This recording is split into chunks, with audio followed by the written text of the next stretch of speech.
Now, we're actually doing this event today in partnership with the Tepper School of Business. So I see quite a few folks from Tepper that are here. We've already had breakfast this morning with both Mark and Linda Rega, who is she is here somewhere, and she'll be giving another lecture later this afternoon. So let me start first with Mark. So Mark Mesler is the Vice President of Finance and Investor Relations at Bloom Energy Corporation. So Mark joined Bloom Energy in August of 2009 and has built the financial planning and analysis and investor relations functions, in addition to executing all of the corporate equity and debt financing for the company over that time. He was part of the team that took Bloom public on the New York Stock Exchange in July of 2018. So prior to Bloom Energy, he was the Chief Financial Officer and Vice President of Operations at Aquest Systems, a developer and manufacturer of automated material handling systems for the semiconductor manufacturing industry, pioneering a disruptive in-fab transportation paradigm. So prior to Aquest, Mark was the Director of Finance for KLA Tencor Corporation, a global manufacturer of semiconductor manufacturing equipment. Mark also held positions at Black Box Network Services, where he led the deal execution for over 20 acquisition transactions, and at the Electronic Data Systems, where he participated in their accounting and financial development program. Mark holds a Bachelor of Science in Finance with highest distinction from the Pennsylvania State University, and an MBA from the Tepper School of Business at Carnegie Mellon University. So we are proud to have our alum here with us. He received the Manufacturing Entrepreneur of the Year Award in 2001. So thank you, Mark. Thank you. Appreciate the great introduction. Well, I usually talk to investors and they don't clap when I talk to them, so thanks so much for that. Hey, first off, I'd like to thank all of you for coming out to listen to what I think is clearly a very important topic and very topical for us at this time, and that is how we can potentially transform the way we produce and consume energy as we look at society's evolving needs and how we consume and use energy in our daily lives. So why is that important? Today, meaning today, Wednesday, PG&E, which is the big utility in California, is initiating another in a series of public safety power shutoffs in the Bay Area. I mean, this is unprecedented. We've got hospitals that don't have power.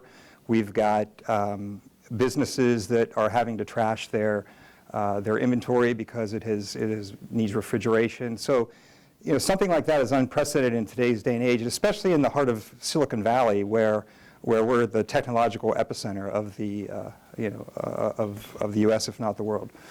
So with that, today I want to talk about a different type of paradigm, which is distributed energy generation, using a technology that my company, Bloom Energy, has developed and commercialized, and that is using solid oxide fuel cell-based technology within the context of what we call a microgrid.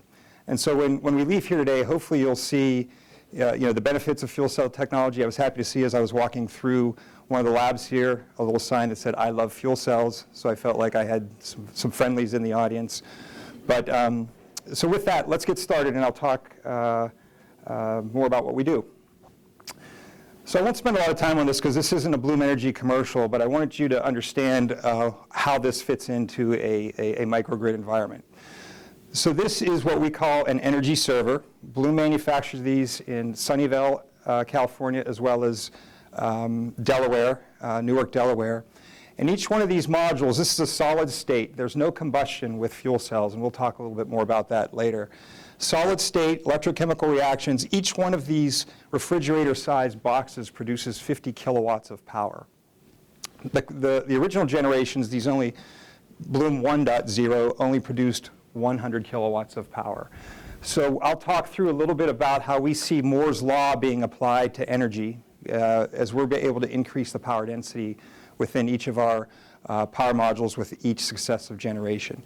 So a customer like a Walmart, a Home Depot, a Google, eBay, they would either purchase these or engage in some type of financing transaction to locate this technology on site and use it to generate their base load power.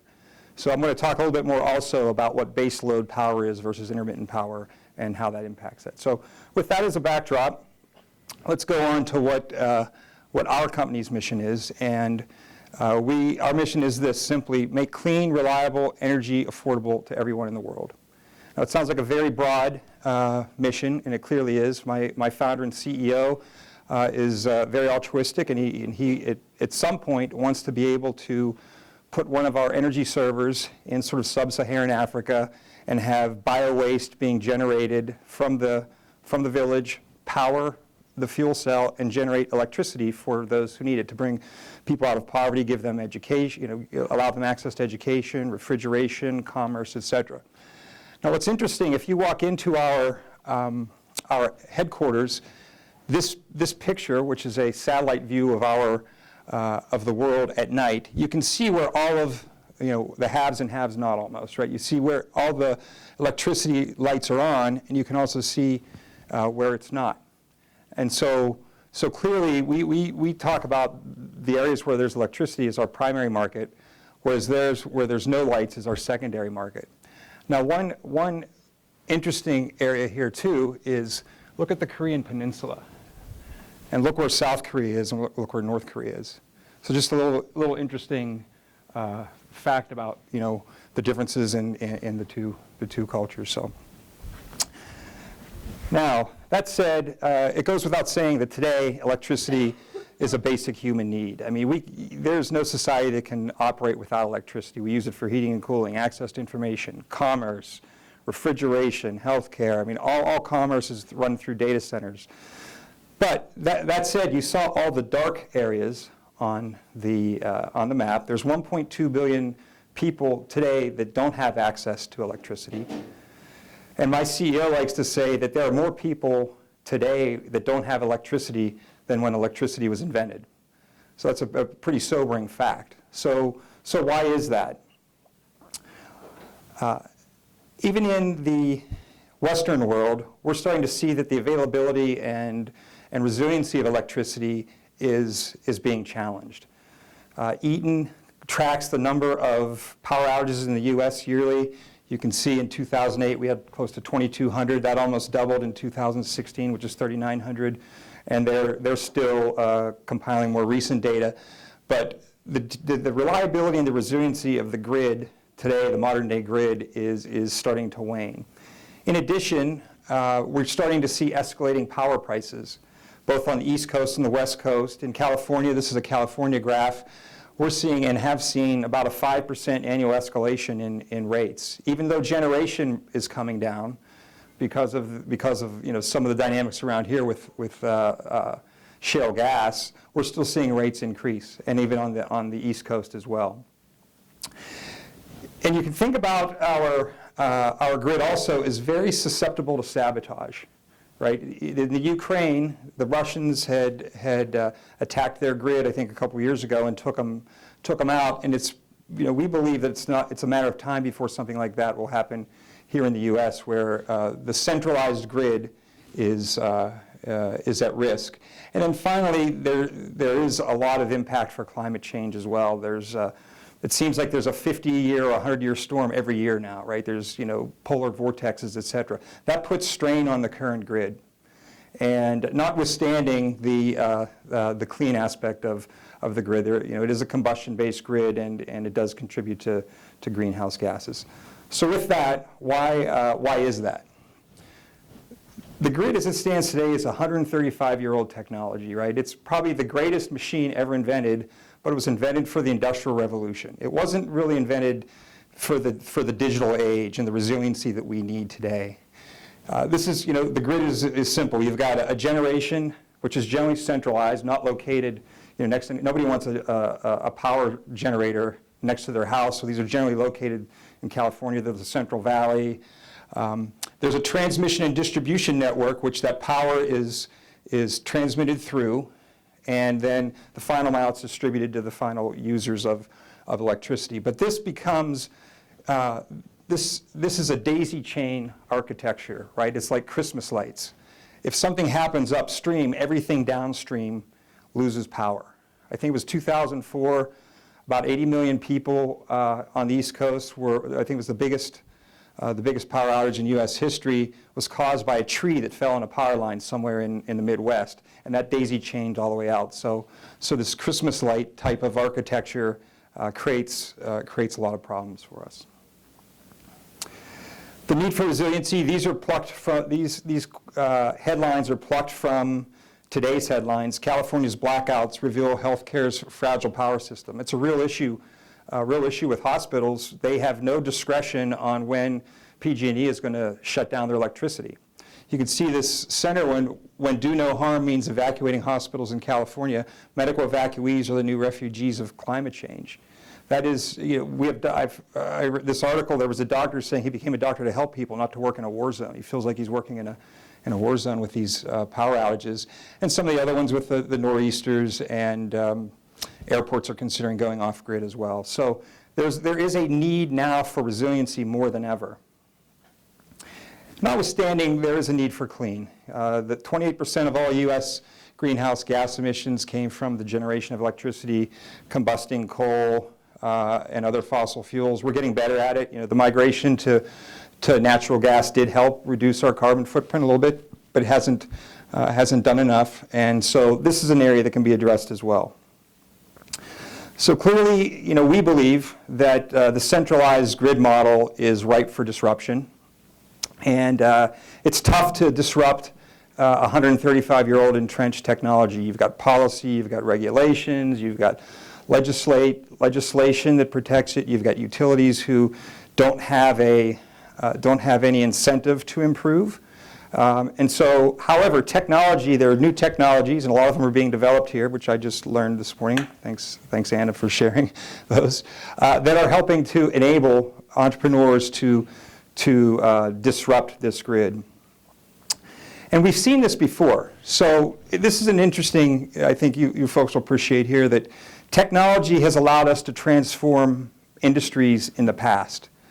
The information revolution, computing. Computing used to be done in centralized mainframes, the big IBMs, the Crays. With the advent and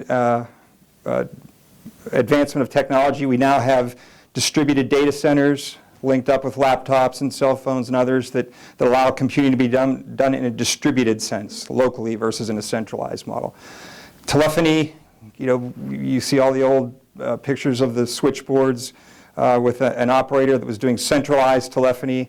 Now we've got a mesh of cell phone towers and cell phones, so all that is done distributed. We believe that energy can go that same way, and energy should go that same way, so that we can create more of a personalized energy consumption experience. And there's a couple ways we can do that. At this point, I want to sort of step back and compare and contrast the difference between baseload power and intermittent power. So this is a pie chart of the U.S. generation mix. And intermittent sources such as solar and wind, they're all the headline technologies. Folks are deploying them, especially solar. That generates around 10% of our power nationally. We're still getting 90% from baseload generation, from the coal, nuclear, natural gas combustion. So intermittent is great. However, it does cause problems for the grid. It's only on, solar in particular is only on during when the sun's out. So the far right you've probably seen is called a duck curve. The duck curve is caused by the impact of solar. So when solar is being generated, the grid is we're not drawing power from the grid, and that's what this shows here. So we may be over-generating from a grid standpoint, but when during the day, over a 12-hour period, we're actually pulling from the solar resources. And then when the sun goes down, we kick the grid back on.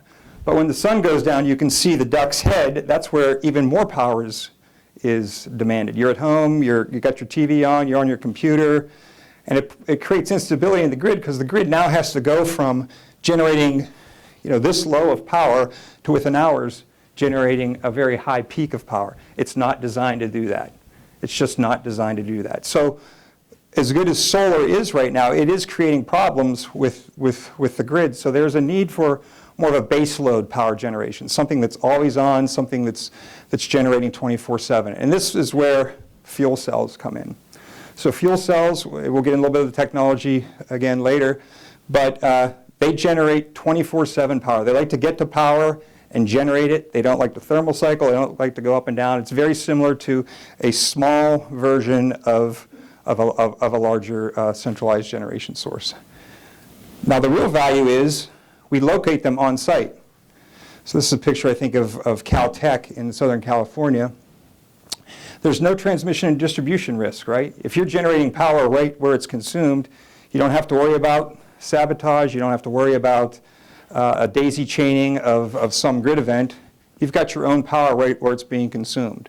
In addition, the power density of fuel cells relative to solar is fairly significant. The far right picture shows a megawatt of solar, which is roughly about 2 or 3 football fields, to a megawatt of Bloom Energy servers.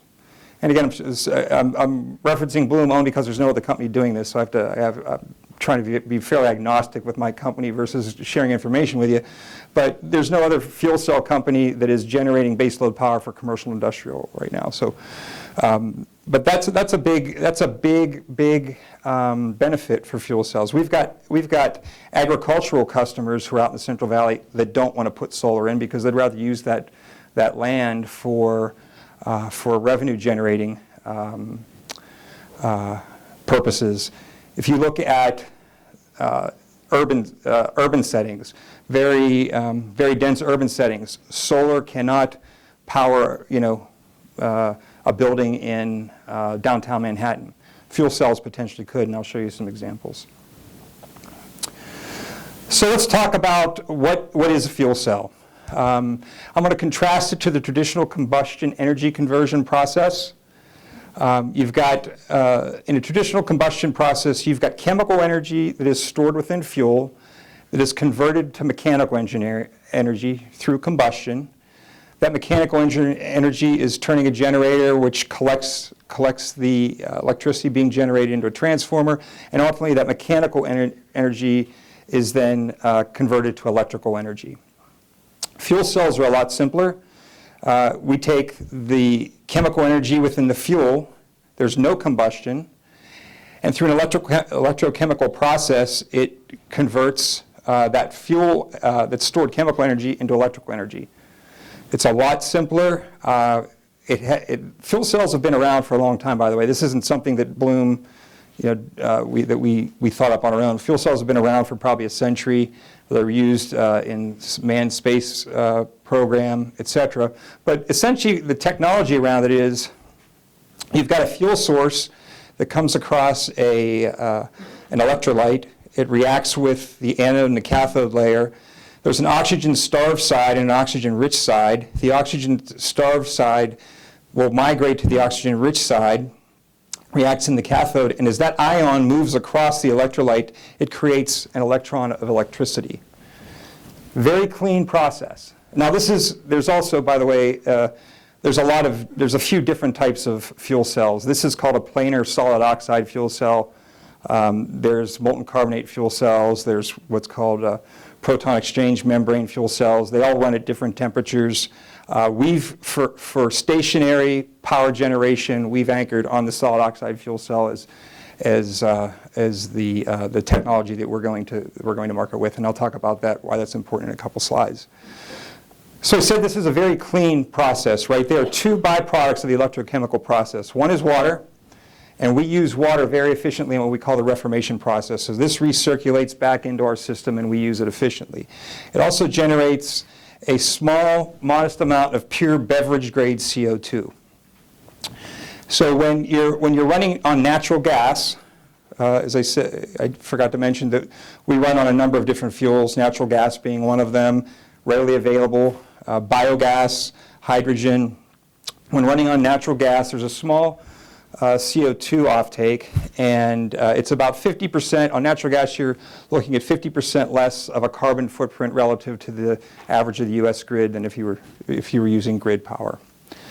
So, went into the weeds a little bit on the fuel cell technology, but I want you to understand, because I'm going to talk a little bit more about this later. This is an important aspect of we might be able to do some things with that CO2, right? Could easily be captured because it's not like a combustion process when you're separating CO2 from an exhaust stream coming off a combustible plant. You got to take out all the NOx, the SOx, the particulates. There's no pollution here. There's no NOx, SOx, and other particulates. It's only CO2. So we know where it is. We could potentially capture that and use that at some point. So with that, this is the topography of our fuel cell. And there's two takeaways from this slide. One is fuel cells and our fuel cells are very modular and fault tolerant.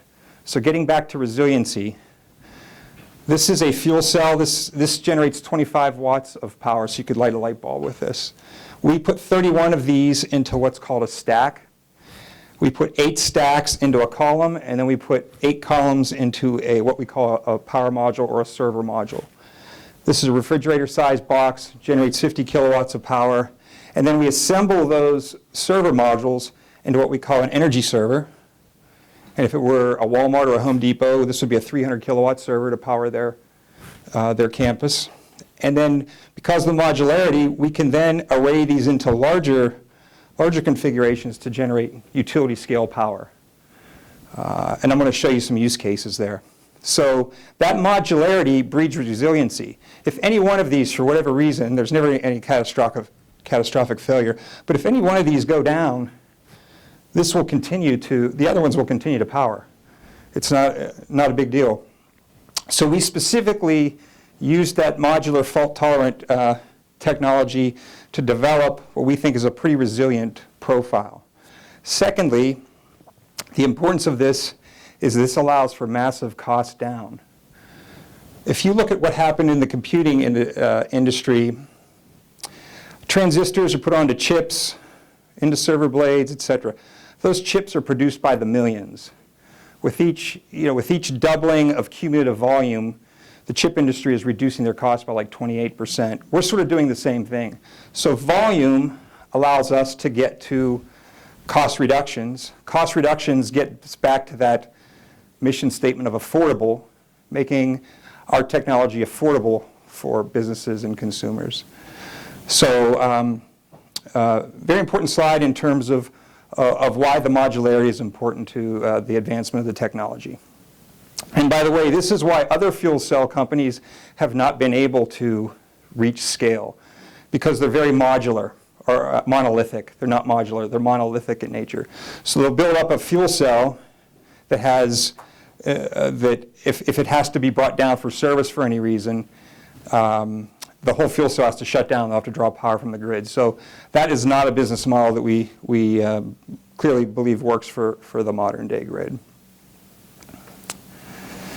In addition, I talked about how when running on natural gas, fuel cells have 50% less of a CO2 footprint relative to the average of the US grid.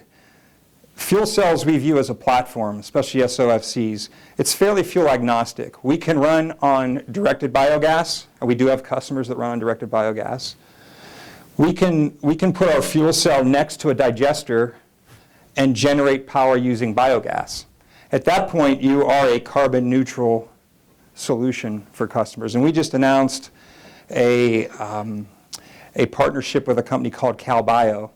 And they are a consortium of dairy farmer digesters. So they work with dairy farms to capture methane in a digester, and we're going to hook up Bloom Energy servers next to them to generate power.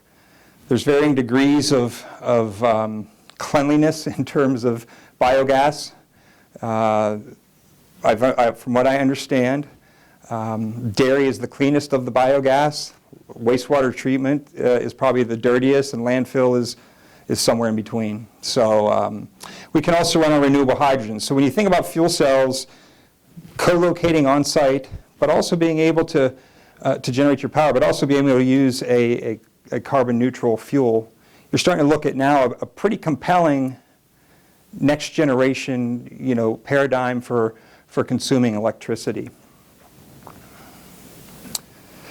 I wanted to give you some some feedback, just how customers are using these, just so it's not me up here saying, hey, we can locate these on site and generate power. These are real Fortune 100 customers and some education institutions. The one to the upper left is the PayPal data center in Utah. They actually designed the data center around a Bloom solution or a fuel cell solution. Data centers, if you don't know, there's generally, because they have to have highly reliable, they have an A feed from the grid and a B feed from the grid. They're generally supposed to come from different substations. It's hard to get them to come from different substations. And in addition, they have all this switchgear and uninterruptible backup systems to help if the grid were to go down. You know, the reality is there's a risk of those switchgears not working because they're only supposed to work 1% of the time, right, when there's a grid outage. So what eBay did was they designed the data center around a fuel cell solution. The fuel cell is the A feed for the data center. The grid is actually the B feed and the backup. And they have no backup power. They have no switchgear. It's either Bloom or the grid. University of Illinois did a study for eBay when they deployed this, and this solution was 1.9 more reliable than grid using switchgear and backup gear. So this is a great use case for a data center. High consumer today, one of the biggest consumers of power on the grid. Needs to be highly reliable because PayPal, I think, would lose something like $60,000 a second if the grid were to go out. That's how much commerce goes through them.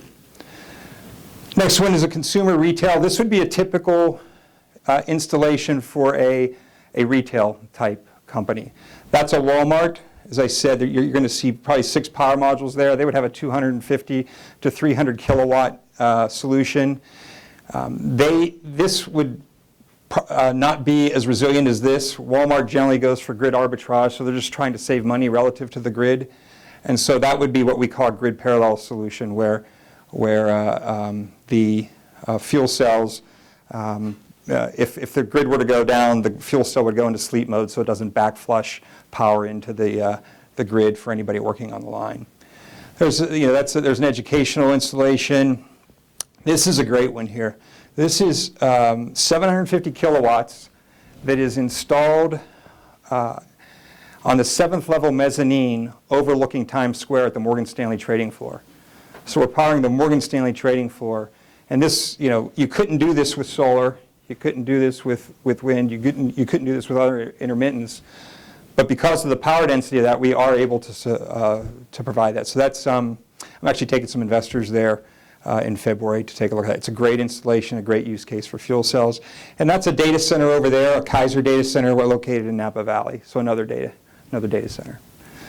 So it gives you an idea of, I think, the power, no pun intended, the power of having a distributed model for consuming electricity, and how Fortune 100s and are actually deploying this right now. So these are clear and present applications.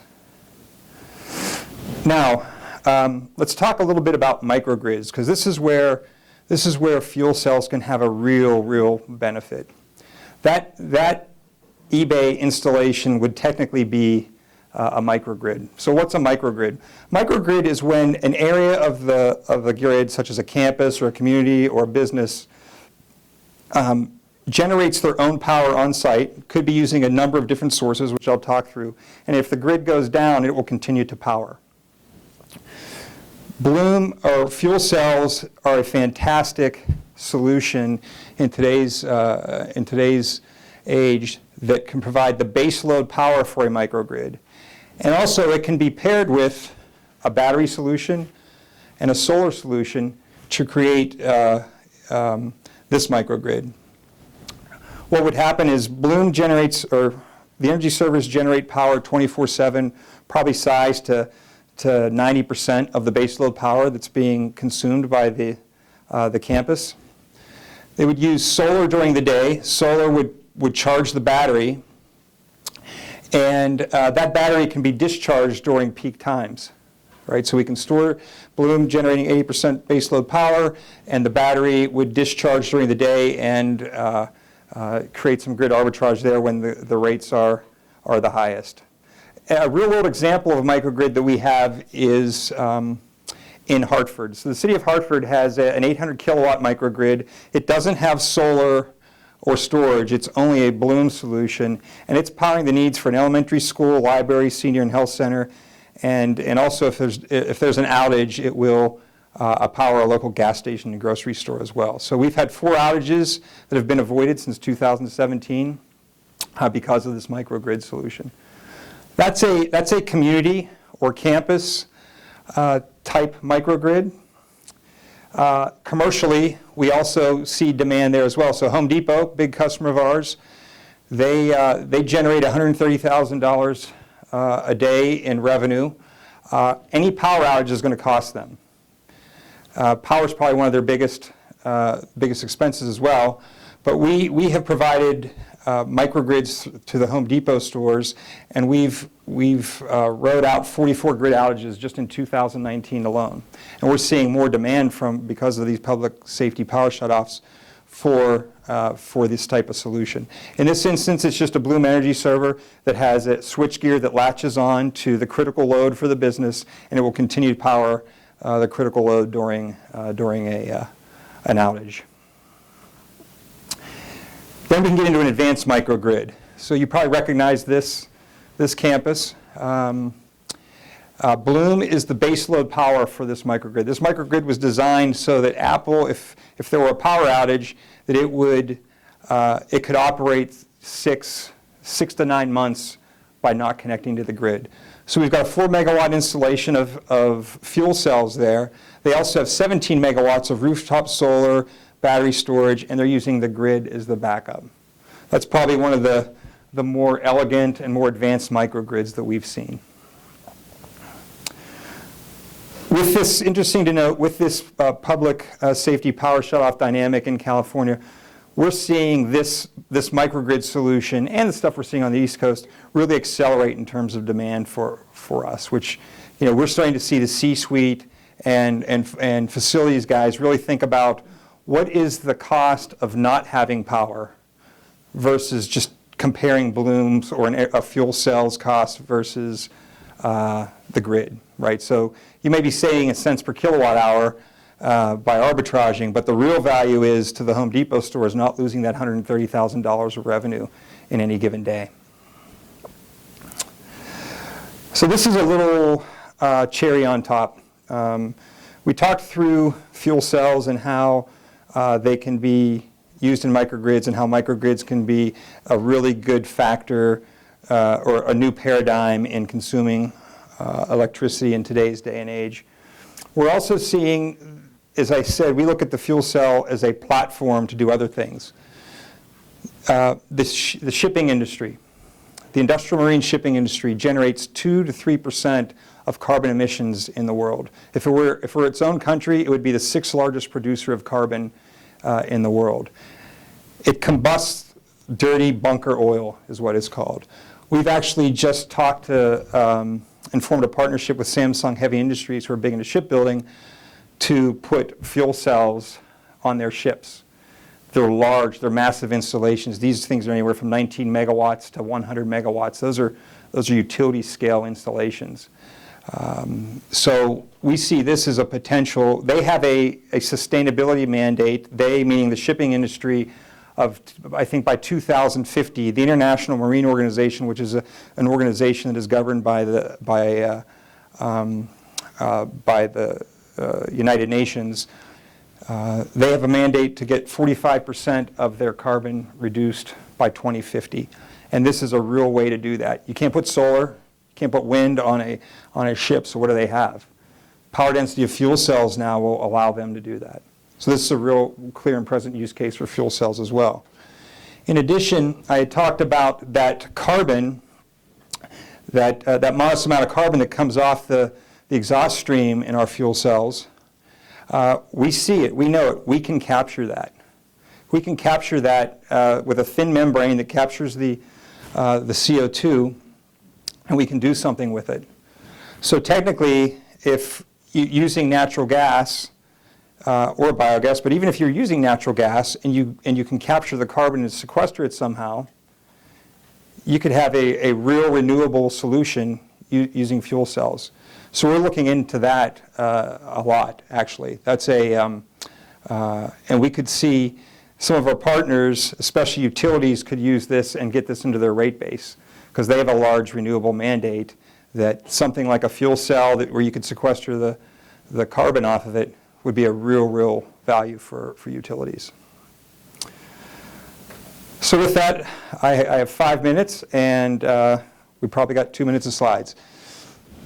I think, just wrapping up what we talked about a lot of things. I tried to simplify this, but not be so simple as not to give you details, because we could go into deep pockets of any one of the things that we talked about. But I'd like to leave you with that fuel cells are a real platform for the distributed future.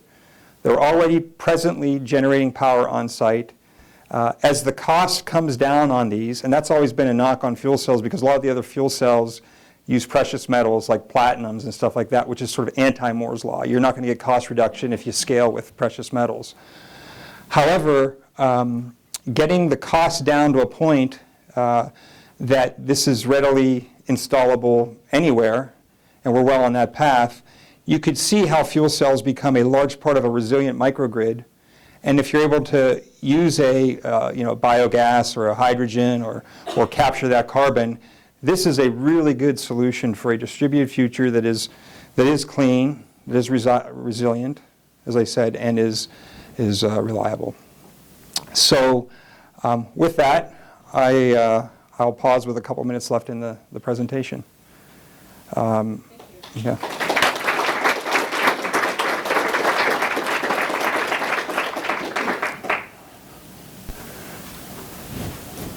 Thank you, Mark.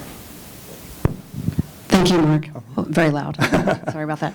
I know that we're going to have a number of questions. We actually are going to try something new today for those of you who are in here. There's a microphone on a stand in the middle.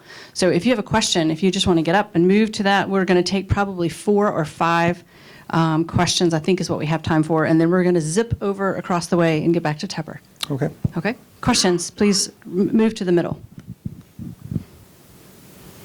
You can certainly go first. Did you have a question? No. No, behind you. Oh, wait, Javad? You're not the fuel cell engineer, right? Javad, actually, tell us who you are. That'd be great. My name is Javad Mohammadi. I'm a faculty in electrical and computer engineering, and I'm looking a lot into distributed computations for integrating more renewable energies through the system. Mm-hmm. And this was really interesting. So my question is about the price point of this technology. So how do you compare that with the batteries, like lithium-ion batteries and lead-acid batteries? I'll compare it to the grid so you can understand how it, and then you can do the math on the batteries. Because batteries are just a storage device, that's powered by either the grid or something. And we can work with batteries and often do. But right now, our price points are, we price these just below what the grid or the market will bear, and we're specifically on the coasts right now because that's where the highest electricity costs are. So in California, a typical example for what we would call a power purchase agreement for a 1 megawatt installation there, your average C&I customer, commercial industrial customer there is probably paying 13 cents a kilowatt hour. We will see customers transact if we can get them a 10 to 15, maybe 20% savings versus the grid. Now that's before all of this resiliency stuff. We're starting to see that dynamic change a little bit. But probably we can transact and still make a profit in the 10 to 11 cents range. Right now we probably wouldn't go below that unless it was for a strategic reason. But we see this technology getting into and that includes the cost of fuel, by the way. So there's a feedstock here. We could see this technology in the next 5 to 10 years getting into the 6 to 7 cent range. It's going to take a lot of work on getting cost out of the product, but that's where we could see it getting to in the next 5 to 10 years. Okay. Does that answer your question? Thank you. Yep. Thanks. Another question? And you can just go and sort of. Hi. Thanks for the great presentation. I think it's really good solution. Congratulations. I just have a question about life cycle assessment. I know that these solid oxide fuel cells require a lot of temperature to get started up. So I think initially they were considered as auxiliary for some places, but in the end they cannot provide electricity in such a short time. But they also use, I think, sulfur. This one uses sulfur, and there have been cases where they have been some poisoning from sulfur. Are you aware of any life cycle assessments of the full fuel manufacturing of these kind of solutions compared to other renewables, such as solar or wind? Let me tell you how we approach life cycle and see if this answers your question. If not, re-ask. So you're right, solid oxide fuel cells or any fuel cell, these solid oxide fuel cells run between 800 and 850 C. They don't like the thermal cycle. We fire them up, we light them up, they run at 800, 850 C. The systems that we're shipping now have to be replaced probably in a little over 5 years. So there's a slow degradation from an efficiency rating of around 63% at the beginning of the life down to probably 45%.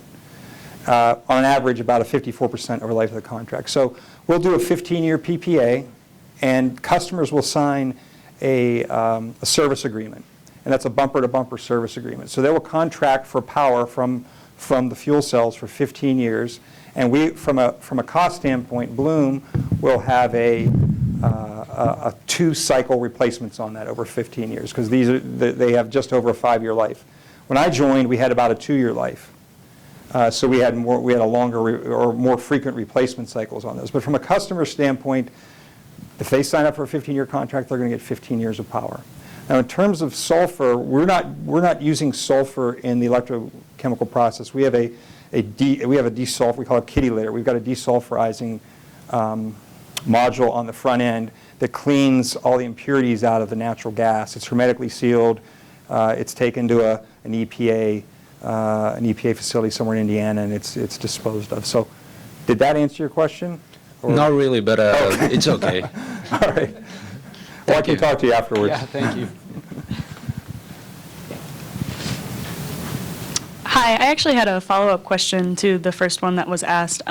You mentioned that you project you'll be able to drive down cost to 6 to 7 cents per kilowatt hour. Did I get that right? I'm wondering how you're able to predict that. Specifically, what sort of factors do you feed into a model like that that make you think that costs will be able to go down in that way? I'll give you three data points. The first one is there was a DOE study back in 2012 on a similar solid oxide fuel cell technology of what its cost at scale could be, and it was in the $600 to $700 a kilowatt. We're currently installed cost to our customers is probably in the $4,500, or actually customers are spending about $6,000 a kilowatt to get our technology. So we still have a long way to go in terms of cost reduction. Two, we've observed just over 20% cost reduction on our platform over the past 5 years, probably a little more than that if we went back to the beginning of the time. And how we do that is there's 2 primary methods. The first one is basic blocking and tackling, which is the heavy lifting in terms of cost reduction, negotiating with vendors, getting scale, et cetera. But where we also get a benefit is the increasing power densities that I had talked through earlier.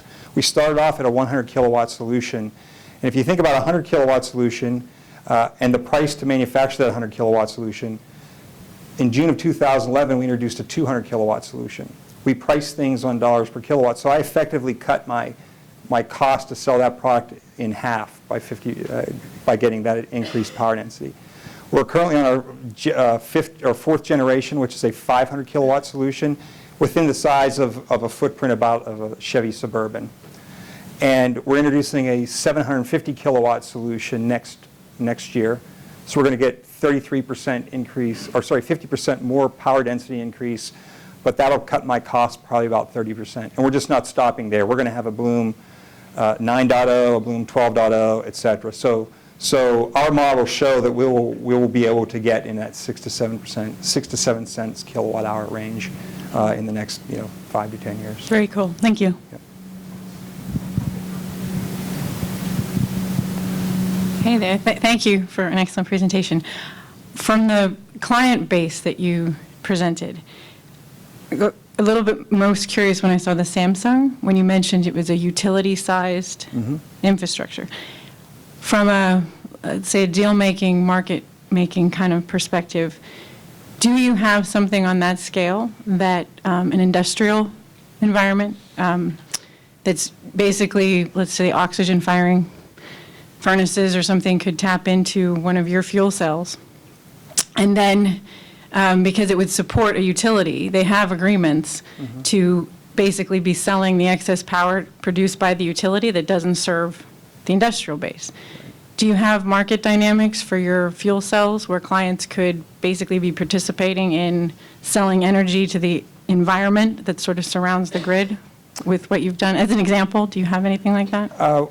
We do. One, our US C&I customers can net meter, and they can sell back to the grid. That's a little less compelling, and we don't include that in the customer economics because they're selling back at wholesale. We have a utility scale installation in Delaware, which is with the Delmarva Power. It's a 30 megawatt installation, which is actually our largest single site installation. I'll be honest with you, all of that power, I think, is going into the rate base. It's managed by PJM. To the extent that it isn't used within that rate base, PJM will sell it to wherever it's needed.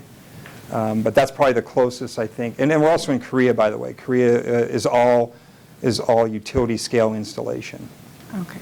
Did that answer your question? No, it totally did, and I think I'm inferring that that's not necessarily the first type of client for Bloom in terms of... That's correct. Okay, That's very correct. good. Utility scale, as a finance guy, I look, I'm like, ooh, I don't have to sell like 200, systems Yeah. to Walmart. I can sell one system to Samsung, and it would be the equivalent of a utility scale installation. Thank you, thank you. I think we have time for another question. Any questions out there?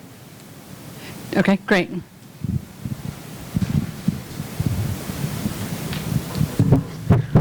Hi, my name is Dylan. I'm a student here at Carnegie Mellon. How does the modularity of your system help with the replacements of it and with cost reduction? The modularity definitely helps drive cost reduction because you're manufacturing more of the systems, right? So there's like, I think, 2,400 fuel cells within one of those power modules. And to the extent that I have to manufacture 6 of those versus 1 helps me with scale. Two, actually, that's probably the biggest thing, is the modularity helps drive scale with larger volumes. Awesome. Thank you for a great presentation. The modularity also is, the biggest part of that is the resiliency aspect of it as well. If one goes down, the other 5 can be brought up in power and bring it up. Okay.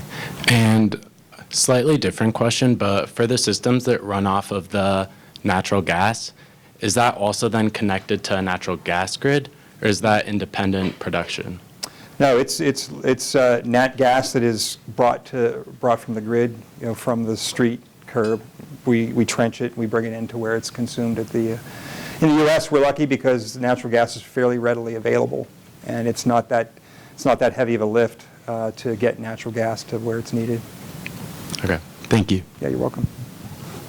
Great, thank you very much. Thank you. So Mark will be here for a few minutes after, but we do need to whisk him back over to Tepper in a few.